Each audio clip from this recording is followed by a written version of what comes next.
Dustin is the mind behind Troov, a meetup app that flips the script on swiping. Think hikes, soccer games, and meetups that actually happen. We're talking founder struggles, pivots, and how chance encounters can change everything. In a world where apps typically keep users like glued to their phones, you've created something that the ideal outcome is the opposite. What was the inspiration for Troov, and how did you get here today?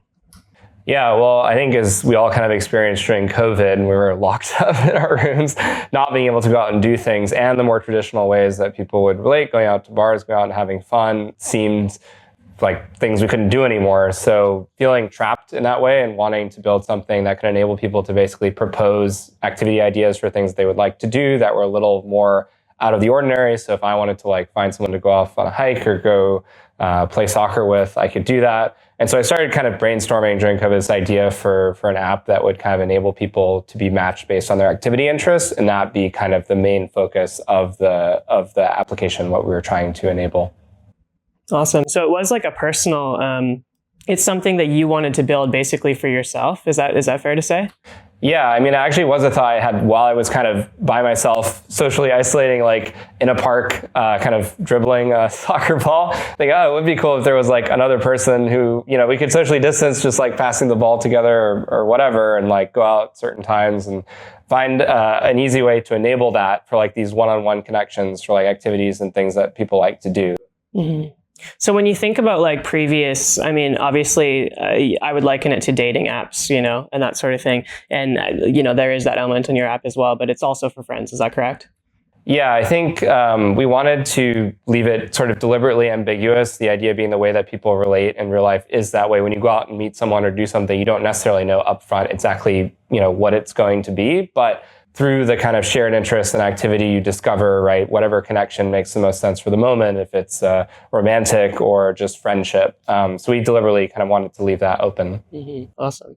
And so there was no competitor realistically, right? Because I'm thinking, you tell me, but I'm thinking out loud. And most of these apps are specific to dating, and they don't propose any sort of activity that you would do together. So one thing I've learned while working on this project, building an app, is every idea that you've ever thought of for an app has already been done by someone somewhere at this stage. Now, the reasons why things don't work out are myriad, and it could be a lack of marketing, and could be certain mechanics that weren't correct. The UX didn't work well, whatever it was. But someone somewhere has attempted to build probably the same thing that you have in your head. That doesn't mean you shouldn't do it. That doesn't mean it can't succeed. But you should be aware that that justification alone is probably not correct. So in my case, there have been folks who have tried to do this in the past. And I think, as far as like cultural moments go with COVID and people having kind of this renewed interest in like meeting in person, part of my bet was on that kind of momentum. And there are a lot of apps and other kind of in-person community groups that are becoming really big right now. Run clubs have become really popular.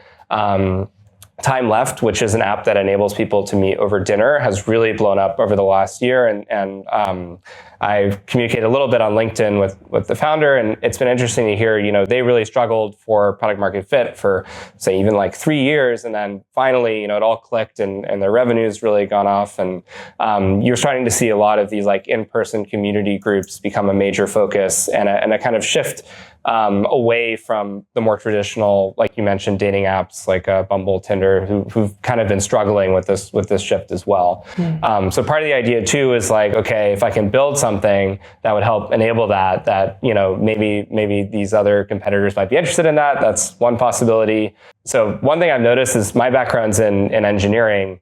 And on the one hand, it's really nice because you can just go off and do stuff, right? You can build something you have in your head and a vision and just go and kind of execute on it.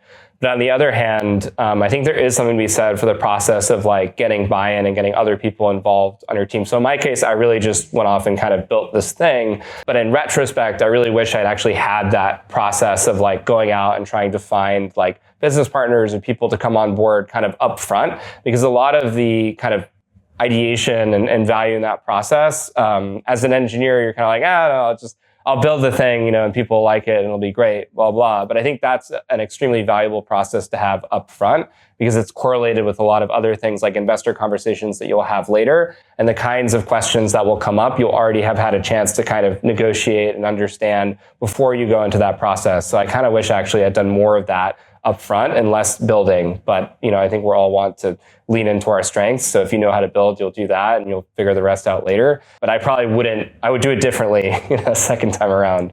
Fair. So do you think some of those conversations that you maybe would have had if you had thought about it that way would have changed maybe the approach to the build or just answered some of the questions that you're getting now down the line? I think it would have changed mainly because, like I said, my background, my temptation is just to build as much as possible. So the amount of features and the amount of development that went into the V1 of the app, was, and it's kind of a classic. I think I'm a first-time founder, and I hear this a lot when I talk to other people who've done similar things. It's kind of a classic mistake, especially if you're coming from an engineering background, to be over engineering, overbuilding your first version of the product, even if in your head you're like, well, no one's going to use it if they can't chat with each other, But when people start actually using the app and you realize, well, actually people aren't using it the way that you expected, but you've invested all this time and energy into building out certain features because in your head you constructed a mental model of the world that wasn't actually a reflection of reality. And you don't know that until you put it out in the world and it is tested, right? So the build would have changed because it would have been a much smaller version or cut of what that initial vision was, and then iterating off of that. So do you feel like the conversations that you're having now in this regard, maybe with investors or with consumers or other founders in a similar field, are shaping how you plan on making iterations to the app in the future? Yes. One of the biggest discoveries, and I learned this through working with another partner who had built an app in the past and launched it, is that a lot of the things that worked really well, 5-6 years ago, they don't necessarily work today.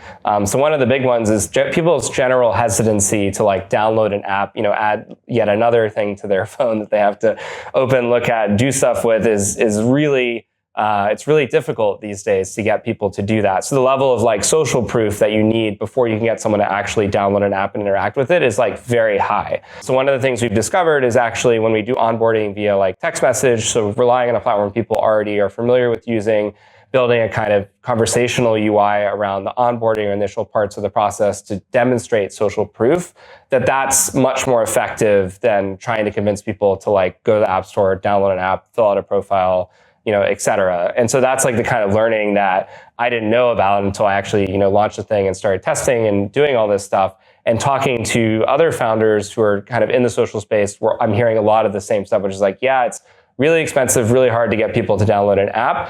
But text messaging especially is popular, or plugging into some existing platform through which people can interact with you and you can demonstrate social proof is also more effective these days.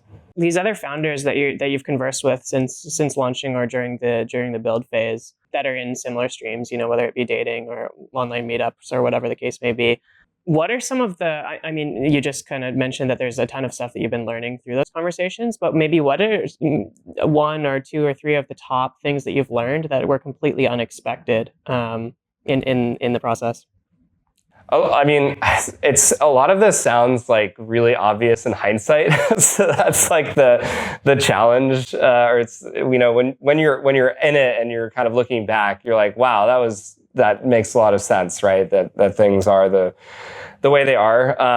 But I think there's kind of this delusion aspect, right? When you're building something and you're a founder, especially a first-time founder, that I think is very necessary. Because if you kind of know everything, if you have a true understanding of how difficult and how improbable it is to really make a lot of this stuff work, you probably wouldn't do it in the first place. So you actually need a healthy amount of delusion to even attempt to do these things in the first place.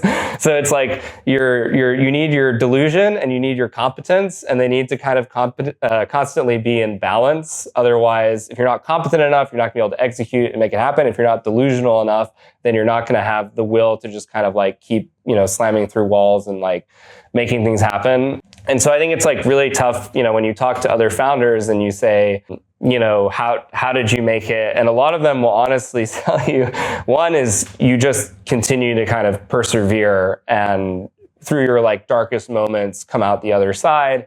And through that process, you do eventually learn the things that work for the niche that like everyone says, right, that your first product that you build is probably not going to be the thing that ultimately is successful or that you end up really finding product market fit with.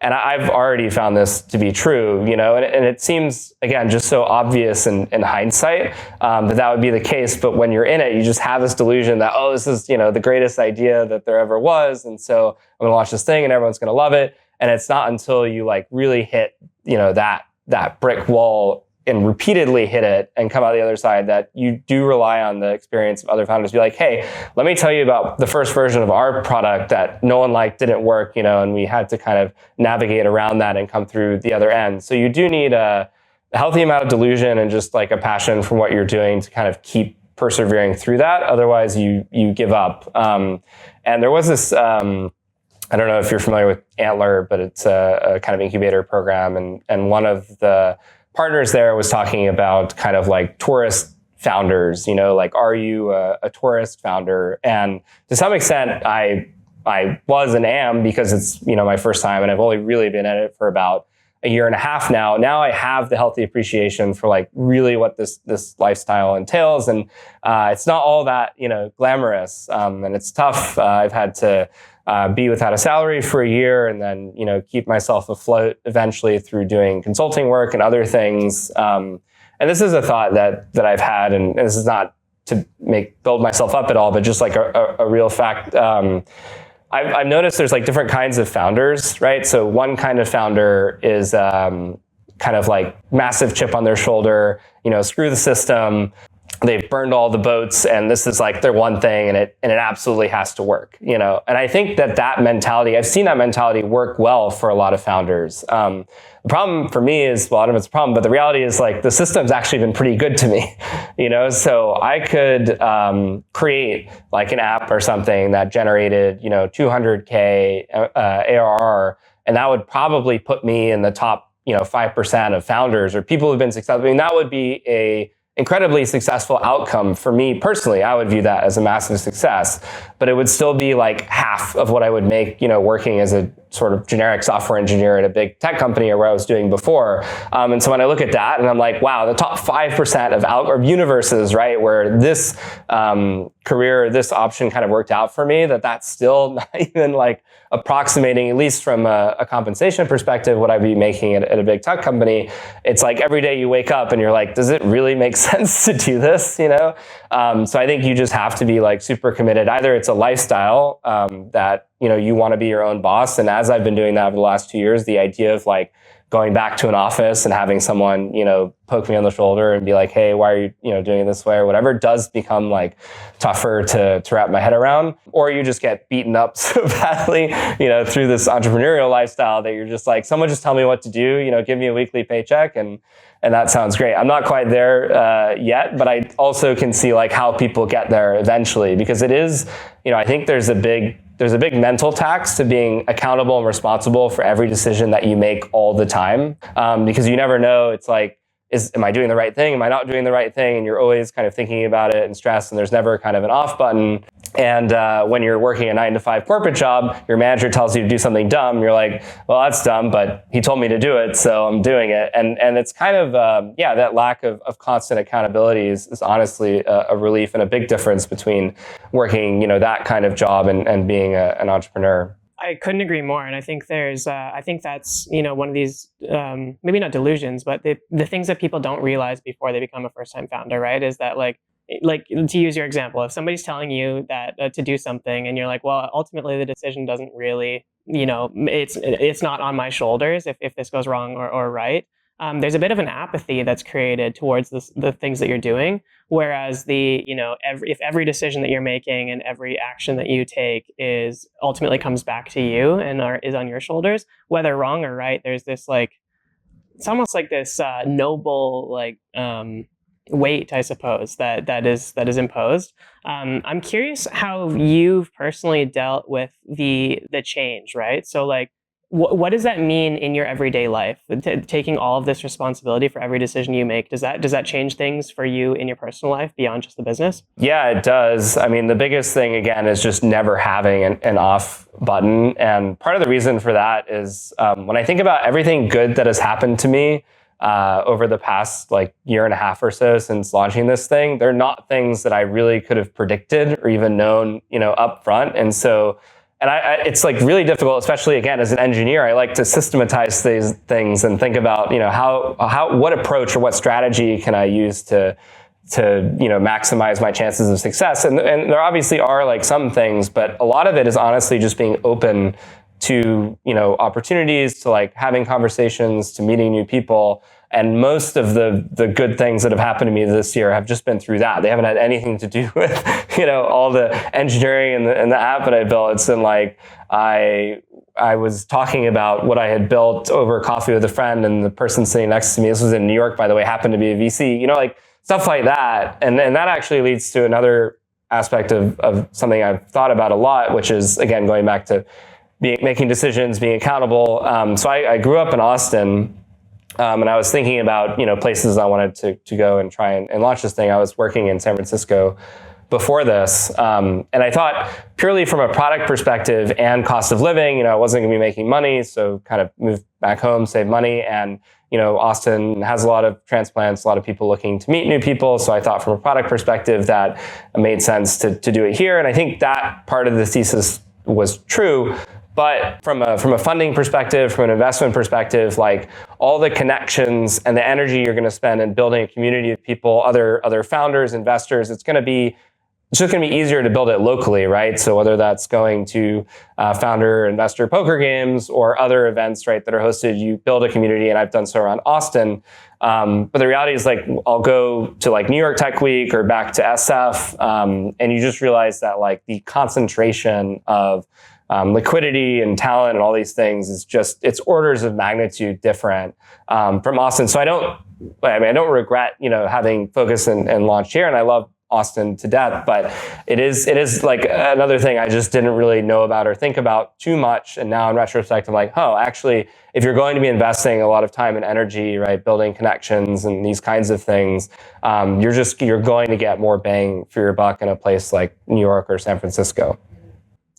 Interesting. So is that part of the strategy going forward? Assuming everything goes well in Austin, then obviously you'll be launching in other cities. What are those next cities and why?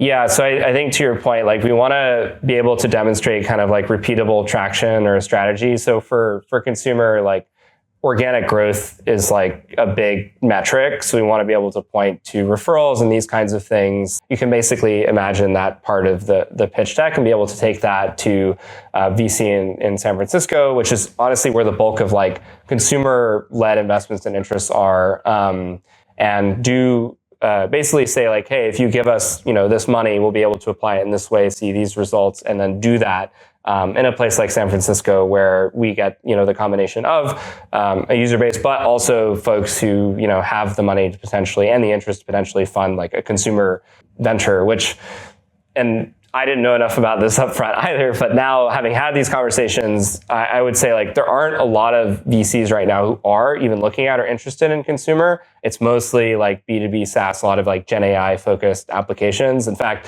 I could see, because my background is actually in AI and I've been doing a lot of generative stuff recently, that investors get excited to talk to me, but then when I describe, what I'm doing, I can see the sort of soul leaving their eyes. Like, no, that's not what you want to be doing. You want to be doing B2B SaaS, Gen AI stuff. And so it's already kind of an uphill climb, just the consumer angle, which I now understand because it's a very competitive, very difficult space to like break through, very expensive.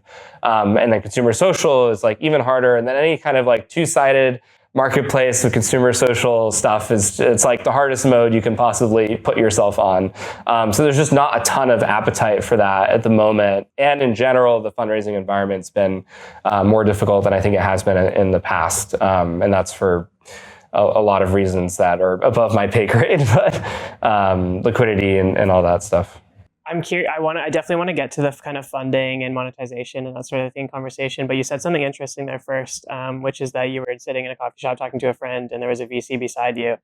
how did that come about? What happened? Yeah. So again, totally random. Could not have predicted. I was just meeting a friend for coffee, and I had noticed that they were talking. I mean, they were talking about raising capital and investments, and I actually didn't even.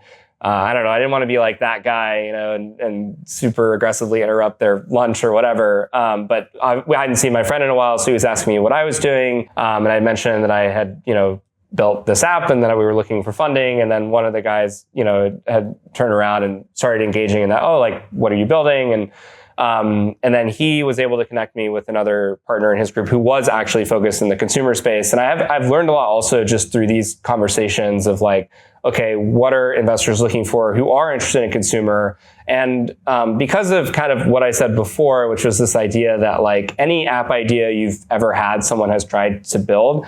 From an investor perspective, because they also know that's true or accept it to be true, they're always looking for like, what is the newest capability or enablement that, at least puts you first, right?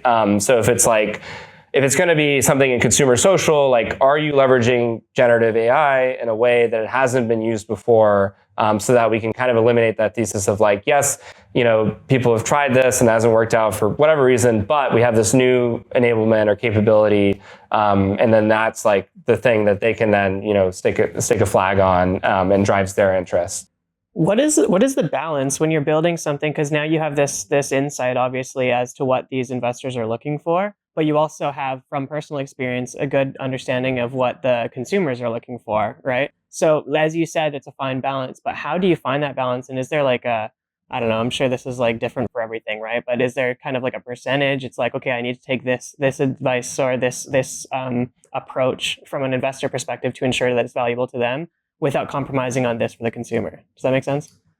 I before before starting this whole entrepreneurial experience, I would say, one of the things it does that kind of destroys your ego, right? And the things that you think, oh, that's a bit, I don't know if scammy is the right word, but there are things you wouldn't necessarily envision yourself doing to try and like make the product work, or like, because I would talk to founders and hear about how they got from 0 to 1, and getting from 0 to 1 is like so difficult, and there's not really a repeatable strategy, because the minute something works that takes you from 0 to 1, everyone else is going to start doing it, and the market is efficient, so it becomes saturated and it no longer works, right? So everyone's trying to like come up with these strategies, or it's like growth hacking, right, to like get off of the ground.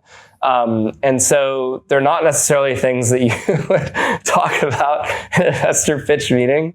I don't necessarily endorse this, but I had met one guy that was basically doing like Gen AI, like fake celebrity endorsements, but like changing little things. And when I first heard that, like blew my mind. I was like, no, you can't actually be doing that. And then he showed me, he's like, this is our highest performing ad that we're using. And he showed me the metrics, and I was like, oh man, I don't know if I'm going to go down that road quite yet. But now I think at the moment, I just couldn't fathom how, you would get to that place. And now I think I do understand, because you keep wanting to like push the boundaries and like make your thing succeed. Now there's obviously a limit, and the classic example is like Theranos and that kind of thing. And like ultimately, if what you're doing is building a social network, you're probably never going to get to that, because it's just never going to be that sort of consequential. But it's interesting. Yeah. I mean, I think you do the things that you have to do, right, to get the traction or make things work, and then you present it or you package it in a way that's a little more refined, and that speaks to investors in the way that they kind of want to hear things. But I don't want to get myself in trouble, but so it's a tricky. I think anyone who's just 100% earnestly translating whatever they're doing and what's going on to that investor pitch deck, even though we romanticize that that's like how it should be and how the world should work, that's probably not, not going to happen. So, what's been the biggest challenge that you've faced as far as like user adoption? 100% of our attention is currently monopolized. So, 10 years ago, there was probably still some kind of space to grow into people's consciousness in terms of, okay, as an extra 30 minutes of the day, you might convert someone's ability to like use your app but you are now actively competing for what is already 100% of your time that's divided between, Instagram, Facebook, whatever. So if you're building an app, that means I'm going to take you 20 minutes. I'm not going to convince you to spend more time on your phone. That's just not possible at this point. So I'm going to have to convince you to take that 20 minutes off of Instagram and use it for this thing instead. And Instagram is a multi-billion-dollar company that has whole teams of people that their whole job is to just keep you on that extra 20 minutes, So that's what you're up against. And so if you're trying to kind of propose your thing in a kind of one-to-one match with that, you're going to lose. And I think, again, the bit of the delusion aspect is thinking, oh yeah, you can do that. But the reality is you can't. So you have to figure out a way. So either it's, as we found through the SMS, text messaging stuff, that I'm not competing with Instagram, I'm competing with other messages on your phone, which is still not a totally, saturated channel, and people are willing to kind of negotiate with you in that channel. So there's one is people's attentions are already completely saturated, and so you have to find new ways to get that attention and pull off of other things. And then also just how little you can inconvenience people in the consumer space, because your expectations are already incredibly high because you use these very refined products that work extremely well. And so any little ounce of friction or inconvenience is going to, cause someone to drop off or not adopt. So in our case, the original vision was to rely on kind of user-generated content around activities and what people like to do. But actually incentivizing that and getting people to do that is quite challenging. And so we're kind of pushing away from that and going to be more about proactive kind of recommendations where we're going to source things that are happening around you. And then we present it to you and basically say is this something you would be interested in? Yes, no. And this is again more via the text messaging interface. You can say, if you say yes, we'll be okay, well, we have other people in our community that also like doing that. We think you'd be interested. Do you want to meet them? Yes or no? And that becomes the sort of totality of the interaction model, not, downloading an app. And only once you've indicated that and we've demonstrated this is something you would actually like to do, then we ask for information okay, tell us more about yourself, versus downloading an app, getting a profile up front, all these little points of friction. How can you reduce that entirely? And that's an insight that I really wish that I had known upfront, because I wouldn't have spent nearly as much time building this whole interface and portal for that, and would have started with something that was essentially an online type form. So it sounds reducing the barriers obviously, but also kind of adding as much value as possible within a small amount of time to the user, so that they invest more of their like you said, limited amount of time into your product. Yeah, and also and it's rightfully so, there's an incredible amount of skepticism because we are constantly bombarded by things and scams and all these other things that you do need to establish an initial social presence and credibility, right? So people have a kind of brand awareness that you exist. And the most powerful thing you can get is a referral, right? But when someone hears about something, one of the first things they do is they go on Instagram and they see okay, there's a history there. So it's not just a scammy thing. And then they want to feel FOMO, right? They want to feel this is something exciting they want to be a part of. And this is also something that's incredibly challenging that's inherent to social apps in general. There's this concept of adverse selection, right? And I still don't know how to truly properly frame this. But when you start up, and again with the delusion thing, you have this idea, okay, we're going to cure loneliness, right? There's a loneliness epidemic, and especially among men, and we're enabling people to go out into the world and meet each other and do fun things, right? So that's a noble mission. But the reality is for a lot of people who might be highly motivated to use a product like this, the issue isn't necessarily that it's not necessarily a lack of access. It might be that they themselves don't possess the proper social skills to make another person comfortable to do that. And I've already seen that when we've hosted events and done other things. I hosted I really like languages, and I speak French and some Spanish and Mandarin. And so we posted some language tables that people come just open, right, for anyone who wants to learn. And we've had situations where, someone comes, makes people feel, sufficiently uncomfortable that when I turn around, the whole Spanish table is gone. And I'm what happened? It was there was a guy, he came and, just lacked the social skills. And it's really tough because on the one hand, you want to grow access, you want to grow your app, you want to grow your community. But every single app founder or just community founder that I've spoken to has echoed that this is like a huge challenge for them, is like, how do you grow a community sustainably and, you know, at some point have a level of like filtering for people who make people feel unsafe, or, you know, people who make people feel uncomfortable. And you obviously want some grace for that, right? Because some of it is an access thing, and like people want that opportunity and they just need, you know, practice and the opportunity to meet other people. But at the end of the day, like the product that I've built is not going to solve that problem, right? If you're someone who just generally has issues socializing, makes people feel uncomfortable, like this product is not going to help you overcome that. Unfortunately, as much as I would like it to, and there probably needs to be a lot of attention to that issue as well, which is something I've thought a lot about because I've seen it, and ultimately because it's not my ambition to create something that's like uber, you know, exclusive. Or I just, the original vision was just, here's a group of people who like going out, doing fun stuff, who like to meet new people, right? But that adverse selection problem is real, and it constrains, I think, growth of any kind of like social app in general. So that's been a challenge as well. That's super interesting. And as a potential consumer, you know, that's not something that I would ever think about signing up, right? Like, it's not like, you know, if I'm coming to a language class and somebody makes me feel uncomfortable, how do you, and obviously there probably isn't an answer, and obviously it's not your mission to solve that either, like you said, but what are the steps that people in general, founders or yourself, are taking to combat that issue? Because it does seem like it's, you know, it can be a huge hindrance, because one person that makes somebody else, the entire table, feel uncomfortable, then your whole table of 6 is ruined because of that one individual. Well, what we do right now is we're kind of invite only, so you need an access code to join, and that does help solve that problem a lot because it's all referral based. But when I think about, you know, when we open this up eventually, that, yes, I think a lot about that issue. And some of the other, you know, community founders that I met, I mean, they literally interview, like they book 15 to 20 minutes with every single person that joins, and they do an interview with them, and they do that assessment. So that's, you know, potentially something we could do where we're basically now, how that, maybe that's just like the next step, how that grows into something of a kind of Facebook Tinder scale. Like it probably doesn't. And I have thought about, like, could you use, you know, AI to do some of that assessment work, and it becomes slightly dystopian, but it does scale well, right? But there's just like this fundamental tension. And I think all like community-based growth has this tension, and it is a tough problem. Yeah.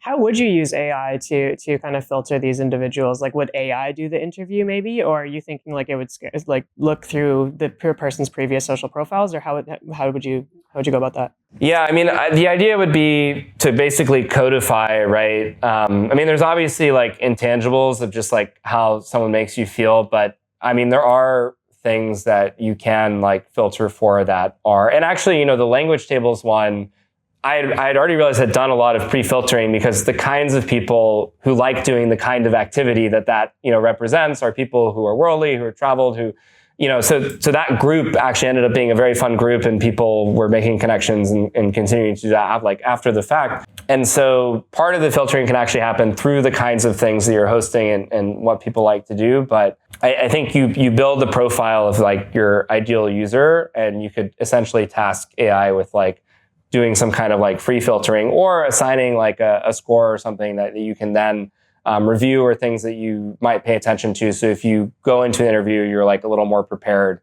So that kind of, you know, service could be useful. But yeah, it's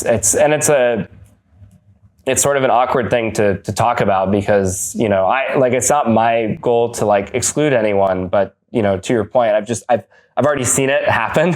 And especially like, so if our app right now is this like focus on like one-on-one activities, but people will put up with a lot of kind of friction and pain to find true love.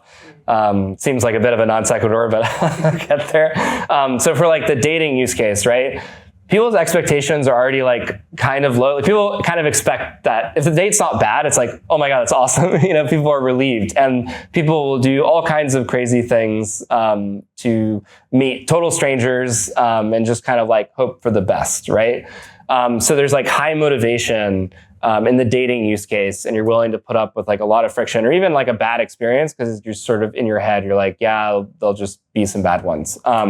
For the more casual like friendship use case, what I found is like it's not as high motivation, and generally speaking, people need to feel a high degree of like safety and security, and that this will actually be a good time for me to like get off the couch to go do something, to like meet someone as a friend, whereas like the dating one, it seems like people are just willing to put up with a lot more. And on the motivation front, it's been interesting to talking to other founders and seeing like what people actually pay for. So I remember I spoke with another founder who does like VR dating, and he has people paying $50 a month because that community is just like high motivation of people who want to enable that experience and like meet other people through dating. Yeah, I just think for the friendship angle specifically, you have to be able to provide like really high proof that this is going to be super fun. You're going to have a good time to actually get people motivated to go do that thing. So a lot of like in-person events do that. But if you have like a community of, high quality people that are fun, that are outgoing, that people like to do stuff with, that works as well.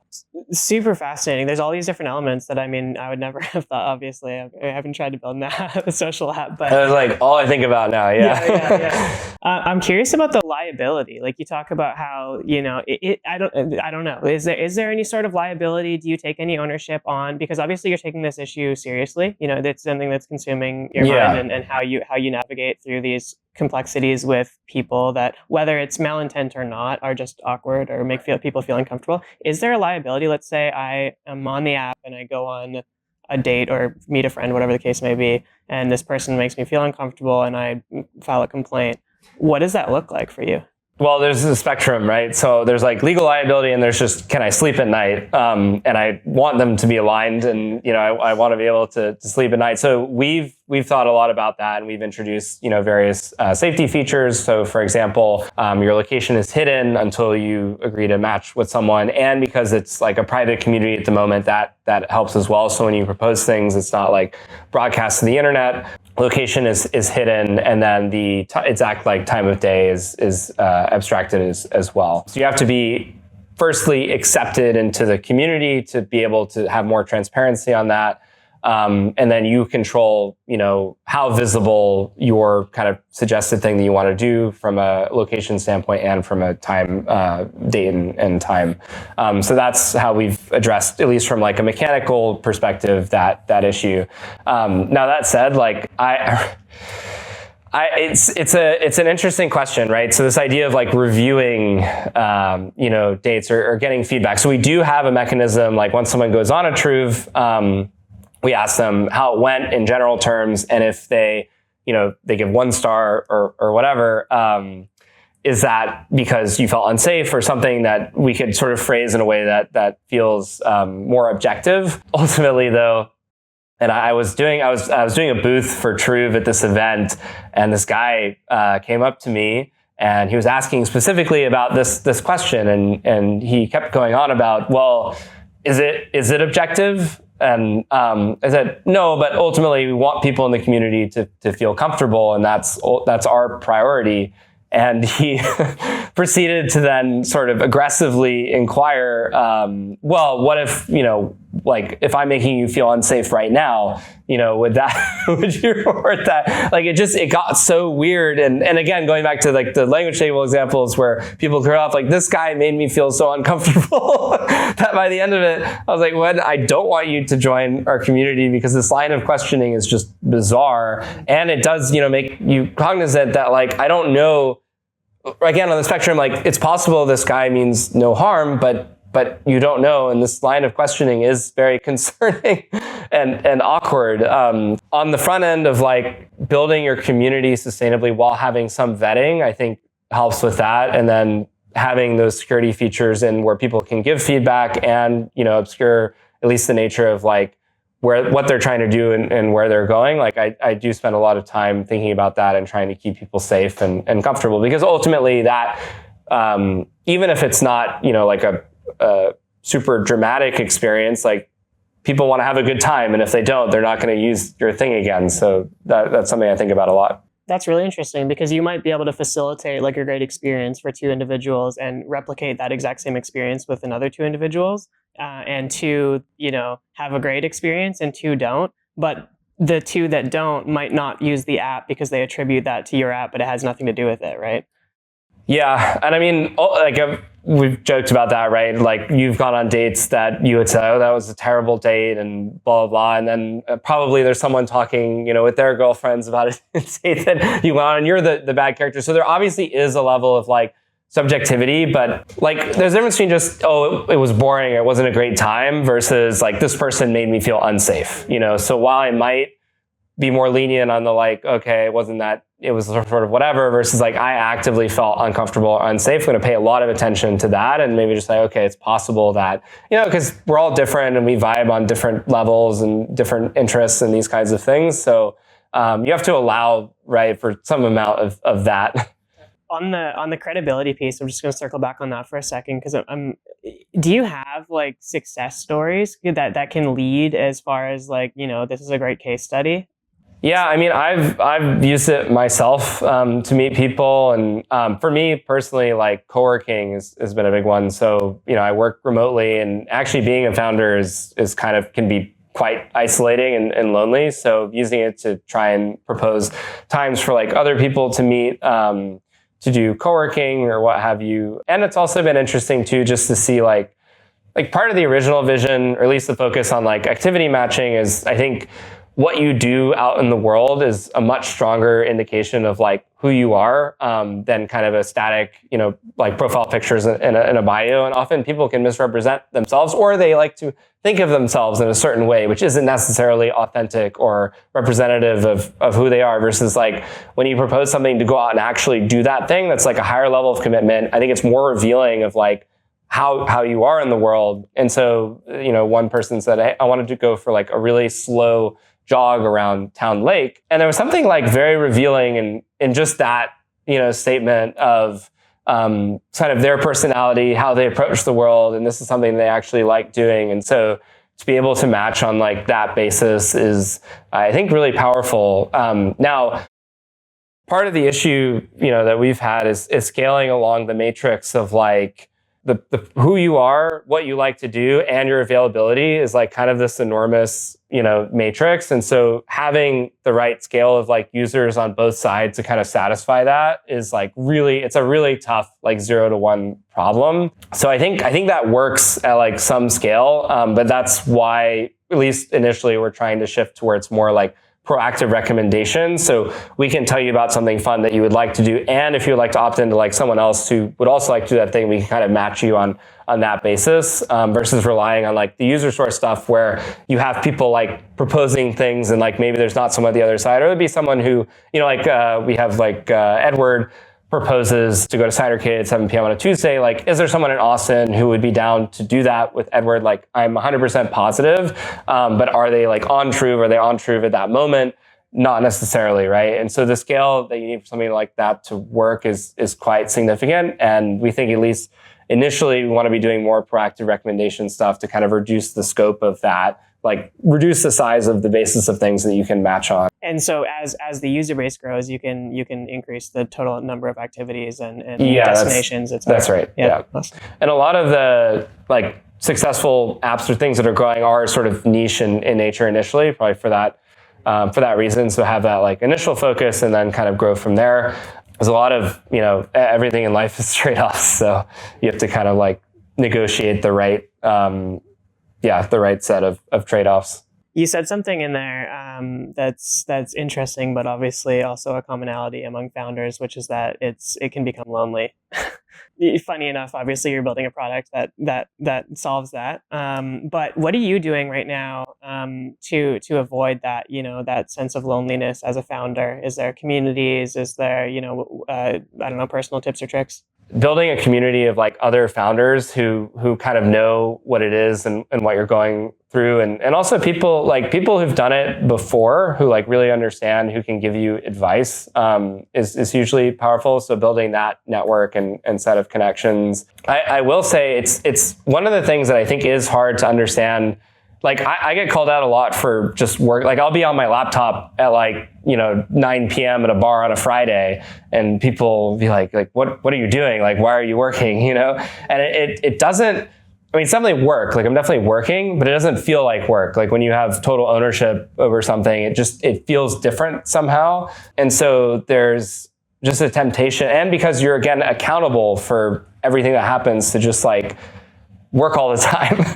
And while it's nice if you can at least be in a co-working space with other people who are, also working all the time, like that's helpful. But ultimately, I think it's probably healthier to also just like take dedicated time to like not work and, just renew like sort of normal social connections and activities and like allow yourself that, because it can be really tough. And like, that's why like the burnout thing is so real, because it doesn't feel like work, and because you're accountable, you just want to like keep going until you literally can't anymore. But once you hit that wall, you're just kind of done. And it takes a little bit to like get back into it once you've really hit that rock bottom moment. So you have to be aware of kind of where you're at, I suppose, mentally and physically, and ensure that you're doing other activities to recharge so that you can show up to work better. Yeah. I mean, for me personally, like one of the nice things about the flexibility is like I can go work out whenever I want, which is a little more challenging with like a 9 to 5 kind of thing. So I found like that, like I definitely work out more actually than I did before, because if I'm like feeling frustrated or whatever, I'll just go to the gym or do something like that. So that's been like a healthy outlet. I'm going to circle like way back now, which is odd this far in the conversation, but I'm curious about your like upbringing almost. Like, obviously you mentioned that you're an engineer prior to building the app, but did you have entrepreneurial tendencies growing up, and did you anticipate being a founder, before you actually did it? Yeah, I mean, I don't have any like, founded a $1 billion company at 16 kind of stories. But I would do things like I remember when the swine flu. I don't remember why or what exactly prompted this, but I bought all these T-shirts that said "I survived swine '09," and I like sold them to other students in high school. I actually had a friend who still has that T-shirt. He like probably thinks it's quite funny. So I definitely was always like kind of scheming or looking at things that people might want or services. And I'd done like hobby stuff, but I definitely always harbored the ambition to try and start a company or like really do things. And at that point, when I did, I'd been working on it really too long in my spare time. And it got to a stage where I was like, okay, this can either be a real thing or a hobby. And, if I really want to make it work, I need to like quit my job and just commit myself, whether that was a good idea or not at the time. But again, with the delusion quotient was very high at that moment. So I was like, yeah, I'm going to quit my job. And in 6 months, everything's going to be awesome. And it's been 1.5 years, and, it's been a slog in many ways, and lots of good things have happened. I mean, I will say the amount of like learning and growth from a personal perspective, like going through this journey, learning all the aspects of like what it takes to actually build a product beyond like the engineering side, which you think but the reality is like all the things you don't know, you can't know until you start doing something like this. And so it's been an immensely kind of enriching experience, and whatever I end up doing next, like I'll be able to take all those lessons and learnings with me. So I don't know if like financially or for my own sort of sanity and welfare, this is like a good thing. But it has just massively prepared me and accelerated my career if I were to continue, to do this. And ultimately, like the kinds of connections that I was able to make with other founders, with investors, have been hugely valuable as well. And I would never have made those, just continuing to work like a 9 to 5 job. So I think there were really like diminishing returns to continuing to do that. Not from a financial perspective, but from connections and experience, and then hopefully eventually, right, it all works out. I'm curious because when you're leaving, obviously you're an engineer. Are an engineer, but you leave something that's safe. Obviously, you're making good money. You have stability and security and that sort of thing. and you leave to do something that has absolutely none of those things, right? What is it that kind of pushed you over the edge? Obviously, you said you were working on it simultaneously, which is good because you don't just jump into nothing right away. And you have some sort of conviction in the product, obviously. But can you identify any of those feelings that were like, okay, it's time and this is what I'm meant to do, even though I'm leaving these stable things on the table elsewhere? Yeah, I mean, I think there's like a confluence of factors there. One, as you mentioned, I had built this kind of prototype, and it had always been an ambition of mine. And I kind of felt like at this point I'd run out of excuses to not. It's like either I'm going to take the plunge or I'm going to be sitting at a desk doing 9 to 5 for the rest of my life. Maybe that's a false dichotomy, but in my head I kind of had that idea, and so I was almost like forcing myself, like, hey, if you're actually someone who's interested in this, going to do it, like this is the moment, and I don't have like kids or other kinds of responsibilities, so I think I wanted to just try it and see, how that was all going to feel and go for me. And like I keep referencing this delusion question, but truthfully, in the moment, having a high confidence that it was all going to work out and be awesome helped as well. Now that I'm, older and wiser, I think knowing just how challenging, actually, not only that, but knowing how little prepared I was in the moment to do something like that actually is the thing that probably would have given me pause. I think I really overestimated my own kind of level of competency or things that I knew to actually try and get something like this off the ground. But now that I have that, it's just something I think about these days where I'm like, what should I do? What am I actually prepared for?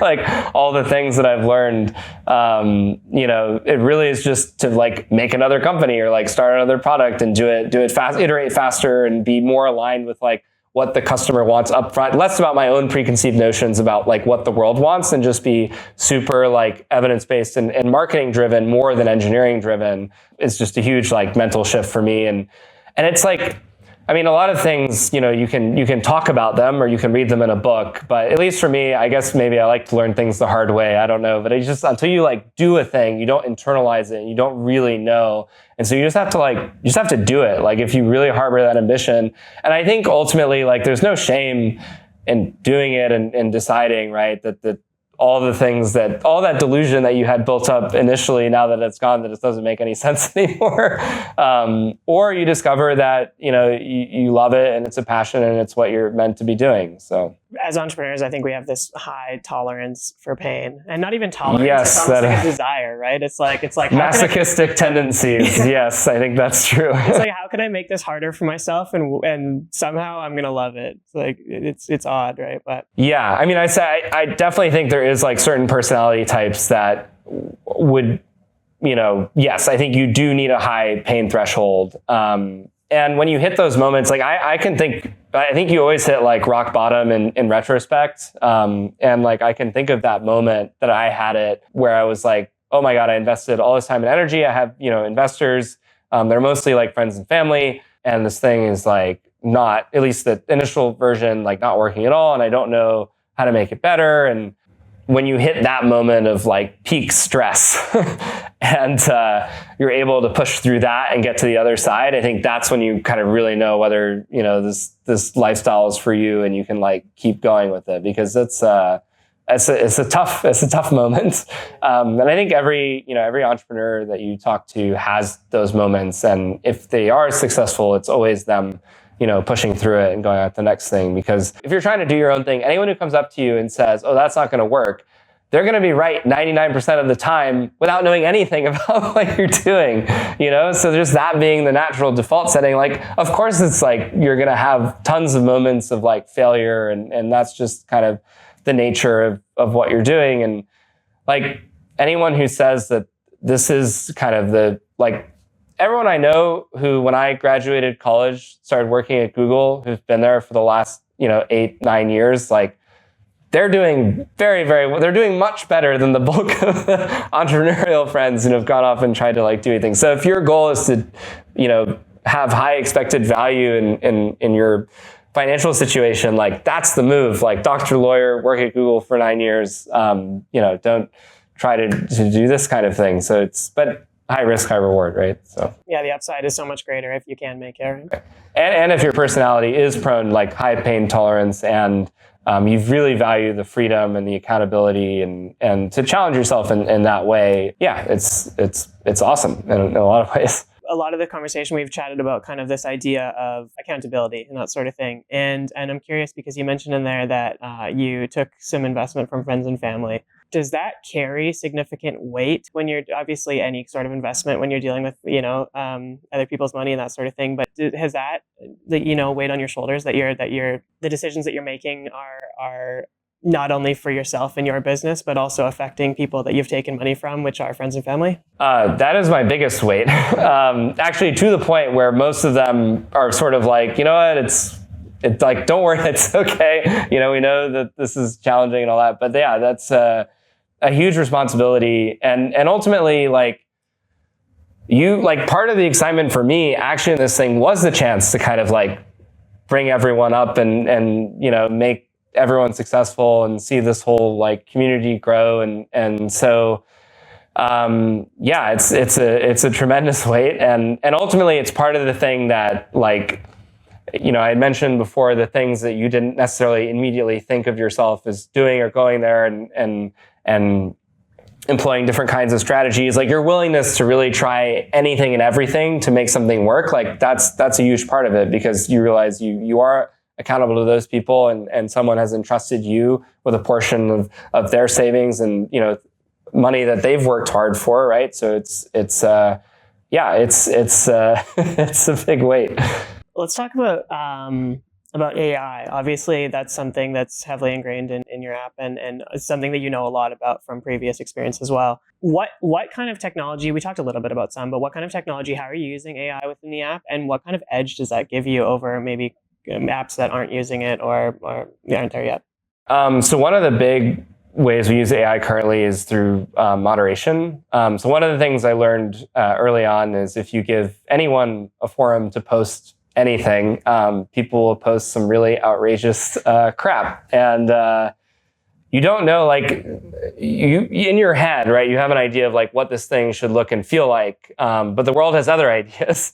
And so I think it is important if you're building a community, right? Moderation, again, not just vetting of like people, but also like the ways that people are responding to each other and interacting. Like you want to build guidelines around that. And all that moderation stuff that like wasn't even really possible 2 years ago that has now been enabled with ChatGPT, where you can basically give it like, hey, here's a list of community guidelines or rules that I want to apply.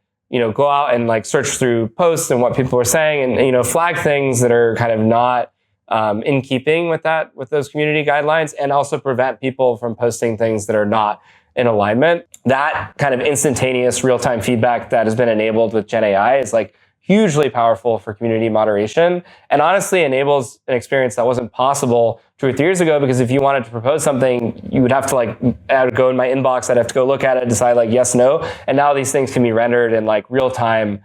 And you can kind of build a community you want through basically a paragraph that you've written that you've submitted to like ChatGPT.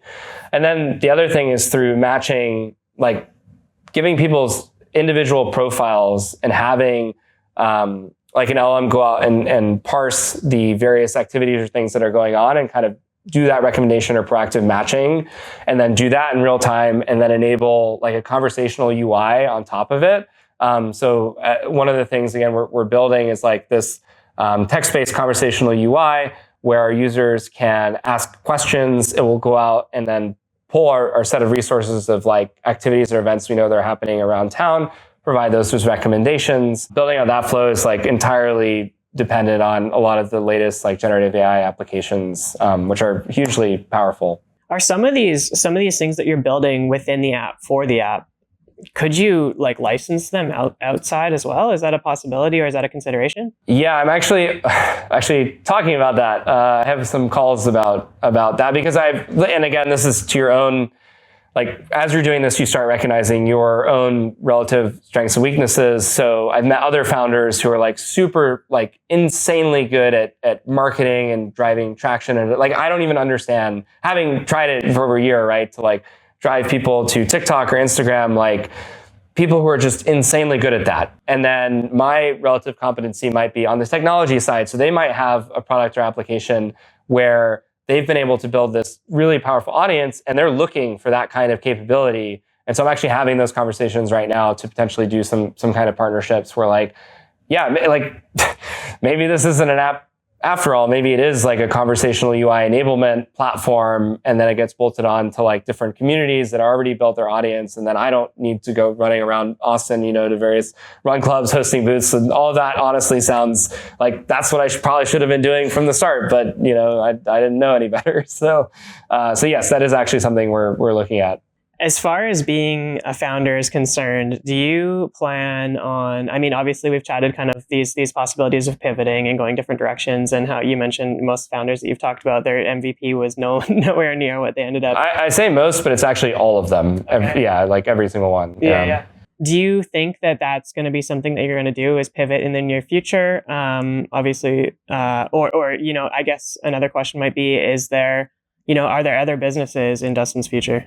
Yeah, I think we're already pivoting. So as I mentioned, I'm talking to a few other groups who already have these inbuilt audiences that are looking for some of this like SMS capability. So whether that's like a licensing or like the structure of that, I haven't quite figured out yet. We're still negotiating, but there's already been that kind of pivot happening. And then ultimately, I think when you're out in the world and you're kind of trying to build something and you're talking to other people, it does help you identify opportunities. So now now my list of like my ideas log, in my iPhone Notebooks app is like 10 times what it was, at the start of this. And yeah, I do obviously want to, make Troov work and see how far that can go, and also pivot it into new ways that I hadn't initially thought of. So whether it's like some of this conversational UI enablement stuff that seems powerful, but even like you start pattern matching certain things that work. So new platforms that come out that enable distribution that haven't been totally captured yet. So it's almost like I don't even almost want to share it because you're like, I've really struggled so hard for this knowledge, but I'll just share. So like one I think of recently is like Canva, right? So Canva has really blown up over the past year and a half or so. And I've looked at their like app store, marketplace, and there's a lot of demand. And I only noticed through the stuff that I've been doing through like socials to try and like build a lot of these things through Canva, this like third party app store like enablement, like I think that's a gold mine. And if I'm not doing it, like someone else should. And a lot of these like generative AI tools that you can embed into that marketplace and be the first one still. Like that's something a year and a half ago, if I had looked at that, I wouldn't even have thought about it. But now that I have this, experience and understanding, I can look at that and be like, boom, like there it is. Like that's distribution. It's not fully tapped. Like someone needs to go and do that. And so like, yes, like now I start looking out in the world and I start seeing a lot more opportunities in places that I wouldn't have before without having done this. Sometimes you just need that window into something, right? To learn something for the first time, and that opens your mind to all these other things that are possible that you could do. Totally, yeah. This is a kind of a generic question, but I'm curious if you were to give yourself advice before you began building the app, that is something now that's kind of similar to the last question, that would maybe speed up or whatever that metric is for you that you wish you knew, but not specific to your industry. What would that be? I think I alluded to it earlier, which was like, because I'm an engineer and I can just build stuff, that doesn't mean you should.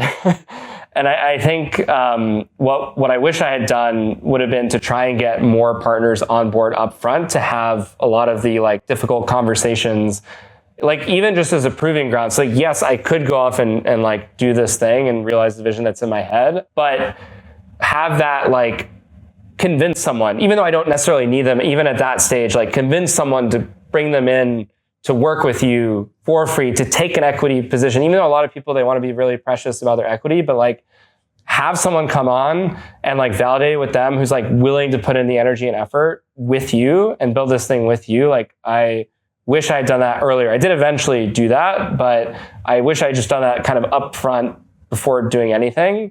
And then also just like release like whatever, especially if you're like a first time founder, because I don't think you will internalize this properly, but like release the most minimal, like whatever you think of as your MVP, like 10% of that, release it.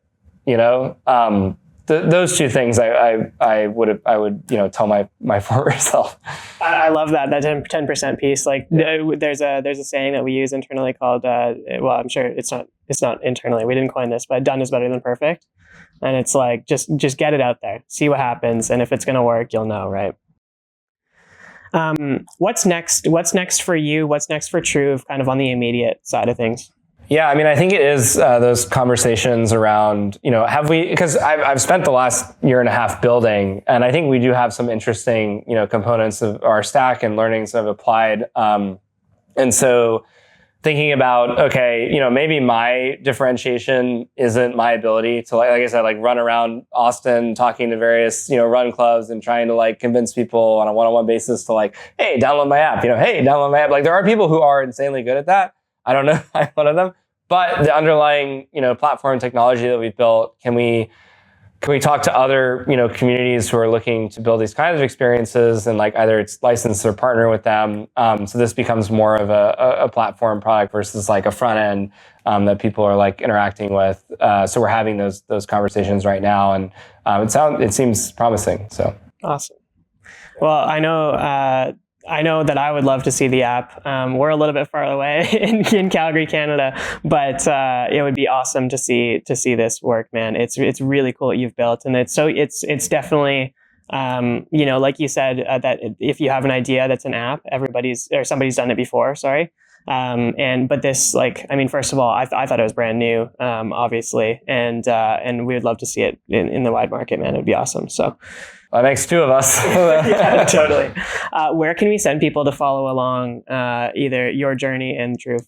Yeah, I mean, I think right now, Troov.app on Instagram, that's where we're kind of being most active at the moment. So yeah, follow us on Instagram. Awesome. Dustin, thanks so much for this conversation, man. Really appreciate it. Thanks for all the insights and the transparency. It's been a pleasure. Yeah, great talking with you.